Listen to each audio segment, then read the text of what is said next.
আসসালামু আলাইকুম বন্ধুরা, এসকে পার্কের পক্ষ থেকে সবাইকে স্বাগতম। তো আজকে আমি আপনাদের সঙ্গে শেয়ার করার জন্য চলে এসেছি এই সুন্দর হাতের কাজের নুসনি ডিজাইন। তো এই নুসনিগুলো আমি নিজে হাতে তৈরি করেছি। এটা আমি পুরানো যে প্যান্ট থাকে এগুলো কেটে আমি এই সুন্দর ডিজাইনগুলো করে নিয়েছি। মেশিনের চারপাশ থেকে এই কাপড়টা লাগিয়ে তারপরে সুন্দর করে ড্রয়িং করে এই কাজগুলো আমি করে নিয়েছি এখানে। তো দেখুন নুসনিটা ঠিক কতটা সুন্দর হয়েছে। দেখুন এটা একটা আমি 2টা ফুলের মতো করেছি এবং 3টা পাতা দিয়ে। তো কেমন হয়েছে আমার নুসনিগুলা জানাবেন অবশ্যই।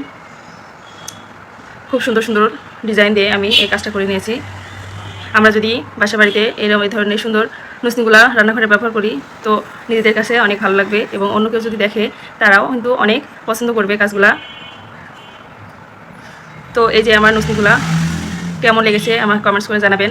যদি ভালো লেগে থাকে একটা লাইক দেবেন এবং আমার চ্যানেলটিকে সাবস্ক্রাইব করে দেবেন। তো সবাইকে অসংখ্য ধন্যবাদ। আসসালামু আলাইকুম।